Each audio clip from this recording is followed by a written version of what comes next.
আমি আপনাদের একটা উপকার করি। বলবেন কি উপকার? এই সাপটাকে নিয়ে আমি আপনাদের গালের দাঁত তুলি। বলবেন আপনি যে গালের দাঁত তুলবেন আপনি করে টাকা পয়সা নেন না? আমি ভাই টাকা পয়সা নেই, তবে এখানে মজমা করেছি। এই মজমার সুজন্য আমি পারি কি না পারি 3 জন মানুষের 3টে গালের দাঁত আমি তুলে দেখাবো। ফাও মাংনা ফিরি। বলবেন আপনি তো ফাও মাংনা ফিরি তুলবেন? এই দেখে নিলে আজকে কিন্তু কাকে এখানে আসছি বাড়ি থেকে আমার চোখ লাগে না।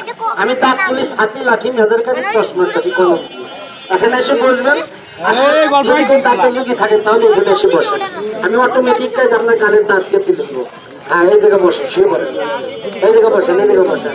এই দেখেন এই যে কাকা এমন পোলা পান আছে যদি কোনো নড়াচড়া দাঁত থাকে ওর পাতায় খাবার কোন মনে কথা আপনি নিজে বুঝতে পারবেন না। একেবারে এখানে বসে মাথা চিন্তা যায় গালের দাঁতকে তুলে দেবো, ভিতরে চলে আসেন।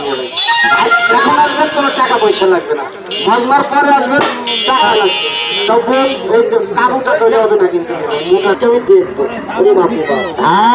তাহলে মাসটা একটা দিনবাসীর বাদ লাগবে। দিনবাসীর বাদ না পাইতে পারে সাপের লোকে রাগ বেড়ে যায়, কিন্তু দিনবাসীর বাদ না দেন একটা সাপ থাকে।